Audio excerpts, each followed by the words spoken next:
Hi everyone, welcome to the herd. My name is Trevor. ArriveCan app has been causing a lot of controversy for months now, but really the last few days here there's been a few different videos that have been put out, some of them kind of disturbing and sort of sickening too, but it goes to show what sort of delays that this is causing. And ArriveCan, the app itself is a tool for the government to track people. It's totally unnecessary. Our passport, on the inside page of the passport here, we'll go through, I'll show you this next here. And yeah, basically, so can't use that to deny us into the country. And we'll end this with both the Quarantine Act as well as the Charter of Rights. This seems to break Section 6, the mobility rights of the Charter of Rights and Freedoms of Canada, as well as breaking Section 14 of the Quarantine Act of Canada and the restrictions inside of that act.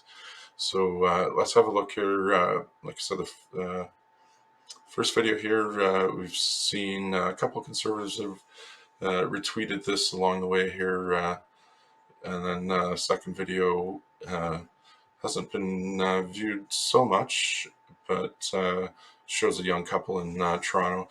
First one being a disabled man, 86 years old, being denied and hassled entry into Canada, threatened with fines because he's got no cell phone to have the ArriveCan app on. And the third one is a recording a gentleman took while he was being detained, and he basically posted the first minute and a half or whatever Twitter allows. He's got a 24-minute video, which I will link to in the end as well. So here we have the inside of Passport of Canada, and basically says the Ministry of Foreign Affairs of Canada requests, in the name of Her Majesty the Queen and all those whom it may to allow the bearer to pass freely without delay or hindrance, and to afford the bearer such assistance and protection as may be necessary. I also want to read right below that as well, because of what is said inside of the second video here. This passport is property of the government of Canada. Essentially, that's important because if an agent of the government of Canada asks you for your passport, you have to provide for them when crossing into the border. As for what we see in 3 of these videos with the threats of with fines, $1,000, $6,000 fine, without delay or without hindrance, and to afford the bearer such assistance and protection as may be necessary. I don't see how these are going to stand in a court of law. I haven't heard of have gone through. I did try to see in any case these fines that haven't gone through the courts, and I'm able to find them a little familiar with the court system in BC. I was searching for the court files and was unable to come up with anything.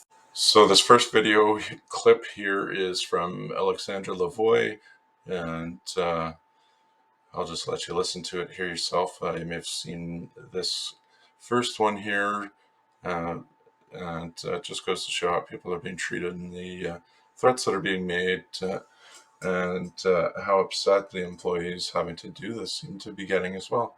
I'm a public officer, Public Health Canada. I'm designated in the province of Ontario to issue contravention fines if people do not comply. So if you don't want to comply, give us your option. Yeah, it's either you can't. We'll take a fine. That's fine. And your passport's ready for No, you don't need your passport. Yes, I do. You can't tell me to do my job. You cannot tell me what is required of me when I write a fine. No, You'll give us back the passport when you're done with them? You will get it back. They're not going to keep it. They just need your information. So that's why I highlighted that point in the passport earlier. Is you do have to provide this as an acting government agent. They are required to provide their passports. You'll get it right. As soon as they're done with it, they get information. Since nothing makes sense, it's hard for us to trust anyone because nothing makes sense. So that's why we don't want to give our passports away. But you'll definitely give us back our passports? Absolutely. I'm saying this on audio video. You will get your passports back. They're not going to keep it. They're going to make sure everything is okay. And then you I also need to verify your vaccination status. No, we do not need this. Yeah. That's another fine. Like that. Yeah. Good. That's another fine. Add it to the fine. Add it to the fines. No. Add it to the fines. Okay. Add it to the fines. Add it to the fines. If they're the bylaws, sure. Okay, because I have to write out fines, I have to fill out forms. Those forms are going to take about an hour. I thought you'd do that. Yeah, sure. Sir, you can't have your cake and eat it too. That's. Oh yeah, this is very cakey. This is so cakey. Life is gonna kill Yeah, you. this is so cakey. I hope This you have is- kids, and I hope that you know what it's like for your children. When you travel, there's consequences if you don't follow the rules. Okay, so this under the Quarantine Act, Sure, unfortunately, yeah. under the Quarantine Act, there's still rules that you must. follow. Sure, yeah, rules. Just like in World War II. There are lots of rules then too. So there's no need for rhetoric. Oh, then just do your job and take our passports and give it and take an hour. Boarding passes, sir. The one spreading the rhetoric doesn't want rhetoric. Give us a bill, please. Why do you need What's that word Under again? the Quarantine Act, Give us a I'm ticket for it, asking you then. as a federal officer, what's required, you need to comply, otherwise So then, it's fine. please add the fine to it. So please add the fine. Please add the fine. Okay. That makes it easy for everybody. I don't have it. I don't have it either. That's gonna take long. Oh, here it is. Yeah, I'm gonna take for you. That's all right. What do you do?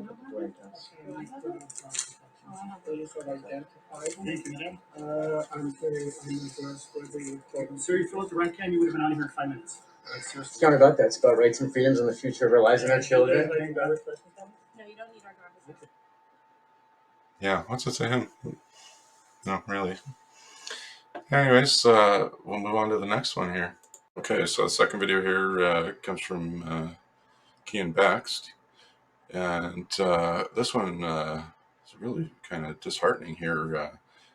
This is 86-year-old man. He's disabled in a wheelchair, and just seeing how he's treated by the health official from the government of Canada. So let's have a look. Have to. Why not? What's the answer? Never mind. This is bureaucracy gone amok. I know. But you know that's why you have to do it, right? This is one of the requirements. It's part of the quarantine act, right? To get back in. Well, listen, you've got my COVID shots. I've had 4 of them.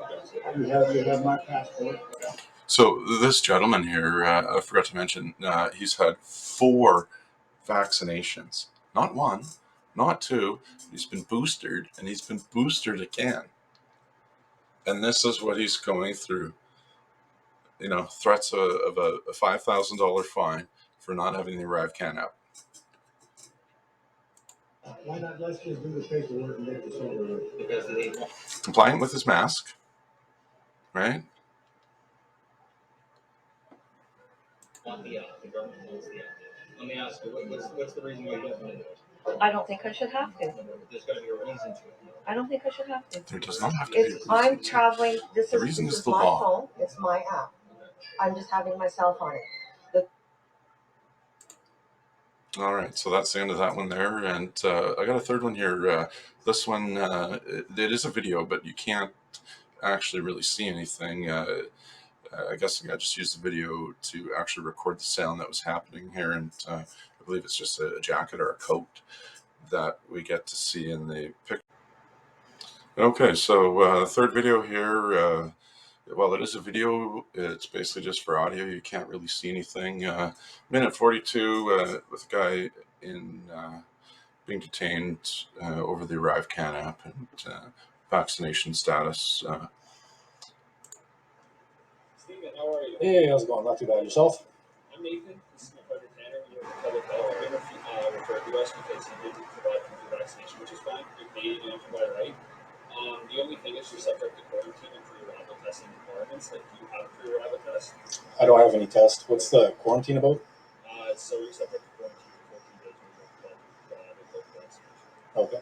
So you will be expected to quarantine for the next 14 days and comply with the post-arrival testing requirement. Okay? Post what? Post-arrival testing requirement, you're given 2 test kits, day 1 test, which you administer yourself, and a day test. Okay? Oh, I'm not doing the testing. You're not doing the test. So you don't have a pre-arrival test, you are subject to a fine under the Quarantine Act, because it is going to be about $6,455. As well, you haven't done the right thing, so you're going to be receiving a fine for these things. But obviously, you go back to the test if you choose. $6,000 for not having the test? Yeah. And then what's the fine for not having a ArriveCan? It would be under the same. It'll be included in that 6,000? It's a separate entry. Okay, so what's the fine Two for separate. not having a ArriveCan? It's the same fine, so it's under Section 50 of the Quarantine Act. So 2 $6,000 fines? Okay. $12,000 in fines. And that's, you can choose to be compliant if you like. I'm not forcing you to do anything, but these are provincial offenses. We're not forcing you. Responsible for taking care of you. Whether that be payment, early resolution, or custody. All right, folks, there you have it. $12,000 fine if you do not comply with the government and enter bodily fluids that the government requests.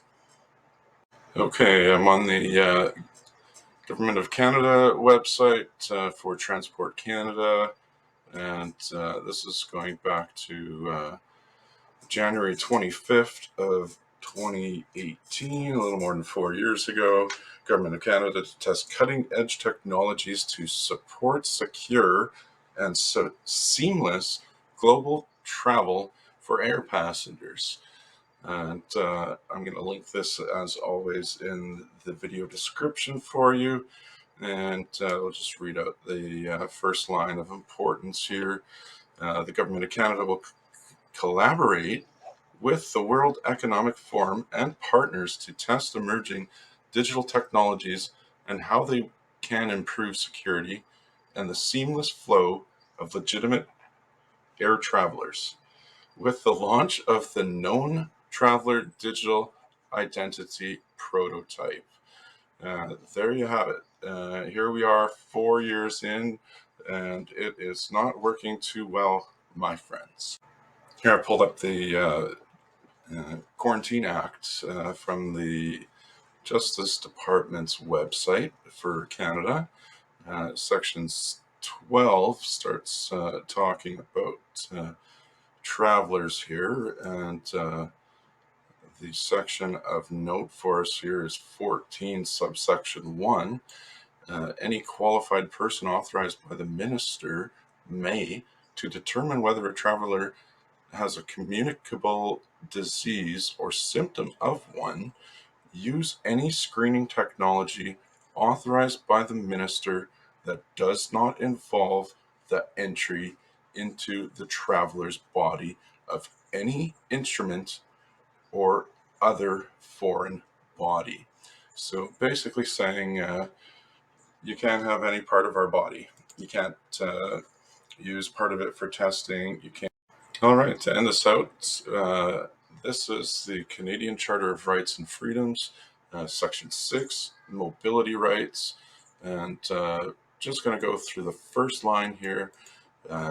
In Section 6, subsection 1, every citizen of Canada has the right to enter, remain in, and leave Canada. Period. Period. All right, folks. So if you like this video, please do actually click on the like. We're on Rumble as well. Give us a Rumble there. And I hope you guys enjoyed. Like and subscribe. And share and subscribe is what I was going to say there. Till next time.